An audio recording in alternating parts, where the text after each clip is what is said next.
Hello everybody, Mark, aka The Nerdy Punk, back again today for a new video. Hope y'all are doing well. Yesterday, of course, was the Oscars for 2024, and I had, of course, planned out a full week of Oscar coverage. I ended up doing a couple of videos.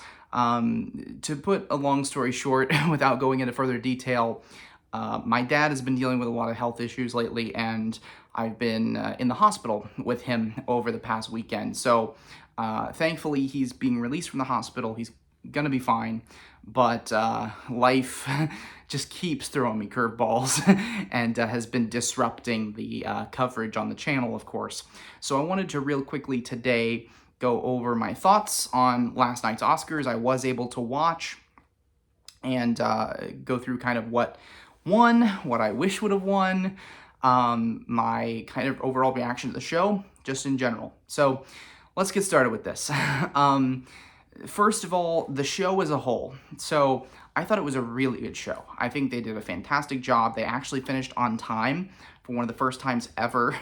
It started an hour earlier, which I think is a fantastic idea because that way, you know, even though the show does tend to run long, it doesn't run like into 10:30, 11 o'clock at night. You know, this time it finished right at 9:30, which was the anticipated finish of the show, at least Central Time where I'm located. Of course, 10:30 on the East Coast. And then overall, the host, I like Jimmy Kimmel. I'm a Jimmy Kimmel fan for the most part. Sometimes he can get slightly annoying, but I really did enjoy his monologue. I thought it was pretty good. It wasn't like the best, but it was solid. The comedy bits just in general were fine. Nothing super special. I think John Mulaney had by far the best comedy bit of the night when he made the Field of Dreams joke and while he was presenting, and I think he really utilized the minute or two that he had on screen to the best of his ability, and I think proved why he is certainly deserving of being an Oscar host. And I hope, fingers crossed, either next year or in the future, that John Mulaney gets a chance. He's one of my favorite comics. I think he would be a fantastic host for the Oscars. But overall, the presentation I thought was good.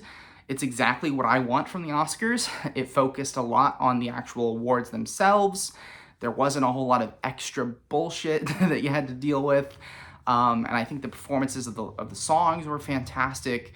Ryan Gosling's moment performing I'm Just Ken was absolutely phenomenal. By far the best musical night or musical moment of the night. But I also thought the other performances, for the most part, were really good. Billie Eilish was fantastic. And of course, she won the award. No surprise there. I think she's definitely deserving. If I had a ballot, I probably would have voted for her. And then, of course, the moment with the Osage Nation performing, I thought was really, really cool in honor of Killers of the Flower Moon, of course, and their song that was nominated. So the show itself was really fun. I think it was really good. And it's exactly what I want from the Oscars, you know. No frills, just focus on the awards, have the performances of the songs, and then, you know, that's it. No extra BS. The winners. So I believe I went through my ballot. I believe I picked 18 correct out of 23, which is a pretty solid number. I want to say last year I had 16 right. I'd have to go back and check the video, but I think I was right around 16, so I improved a little bit on last year's total. As usual, the shorts fucked me up. I'm horrible at picking the shorts. I literally just went with what had the best odds to pick, according to Gold Derby, and I ended up getting 2 of the shorts wrong, but of course, Wes Anderson finally won his Oscar for a short film. Unfortunately, he wasn't there to give a speech, but I'm really happy for Wes Anderson finally getting an Oscar. It's by far past time for him to get an Oscar. The winners themselves, like I said, I picked most of them correctly, so I wasn't surprised by a whole lot. The surprise that I did have was a very pleasant one. Poor Things did a lot better than I thought it would. It was my favorite movie of the year. Really happy that it got the love that it did. It came home with 4 awards, which I was very happy about. Of course, Emma Stone pulled the upset, if you will, for Best Actress. Going into the night, I think most people felt Lily Gladstone was going to win, which I would not have been upset with. I think Lily Gladstone was fantastic and was definitely deserving of the award, but my personal pick was Emma Stone, and she won. So I was very happy for her. I was happy for the production design team. That is one of the most worthy Oscar wins right there. Costume design, Poor Things won as well.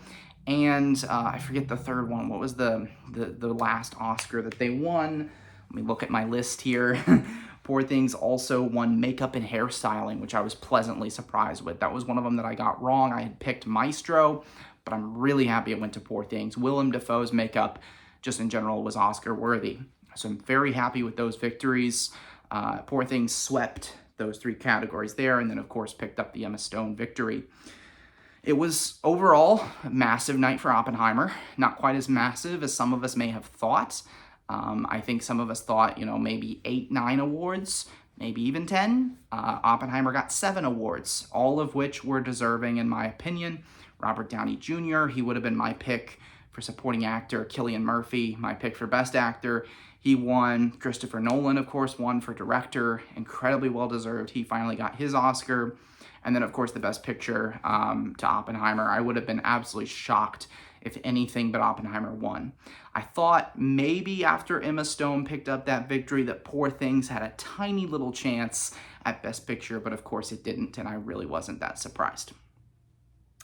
Other kind of notable victories as I check my list here.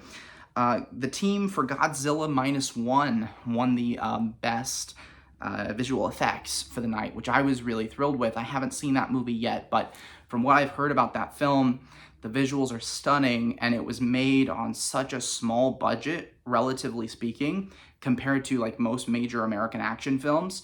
And I think it's really awesome to reward a film and the work that was done on such a smaller budget. They had more challenges to hurdle and overcome, and from what I hear, they just knocked it out of the park. So I was very happy to see them pick up that victory.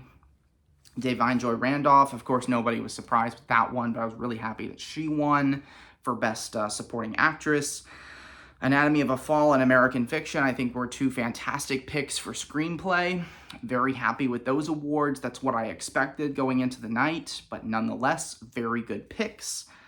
Other notable things, really, The Zone of Interest won Best Sound, which I thought was probably going to Oppenheimer going into the night. I did pick Zone of Interest, but I kind of felt like I was going with my heart more than my head there. And I'm really happy I did, because that was a fantastic victory. I think that film, the more I've thought about it, the more I like it. And especially, I think the sound design is crucial to that film. That is a completely different film without the sound design that it had. So Zone of Interest picked up 2 big wins. Jonathan Glazer, of course, won for Best International Feature, and then the Best Sound as well. So I think those are fantastic, well-deserved victories. And of course, Hayao Miyazaki finally won his Oscar for The Boy and the Heron, which I was happy about. I did predict it, but I wasn't super confident in that prediction. But The Boy and the Heron upsets Spider-Verse, and I was very happy with that. I didn't see either one of those films, to be fair, but Hayao Miyazaki is a legend, and I'm really happy that he got an Oscar. I think that's about it in terms of my thoughts on the show. I think overall it was very good. It was somewhat predictable, but I think it was, for the most part, well-deserved victories. There's nothing really on here that won that I have a problem with. I think all of them are deserved victories. Happy for them. Some of them I'm happier more than others, and obviously some of these wouldn't have been the films that I picked, which leads me to the final point of this video. I will still be doing my movie awards, once again, barring no other curveballs from life, fingers crossed. Of course, I didn't get to do it over the weekend, but I will be doing it at some point over the next week. I still want to get out my awards, what I would pick if I, just myself, one person, was able to choose the Oscars, both the nominees and the victories. And I'll go ahead and give you my picks. And that will put a bow on 2023 as we'll finally wrap up this previous year in cinema. And of course, we have some fantastic stuff to look forward to in 2024. I know this is kind of the dead period for many award season people. Kind of get that break for a little bit before you go deep into the 2024 race. But Oscar season never ends, truly. There's always something to talk about and to get into. So fantastic award season overall, in my opinion. I think 2023 was a great year for film, and I'm really excited to see what 2024 has in store for us. So I'm going to kind of wrap up my thoughts there. Hope you guys really enjoyed the video. Hope you have a great week, and I will be in touch with you guys at some point for my movie awards. Have a great day, guys. See you later.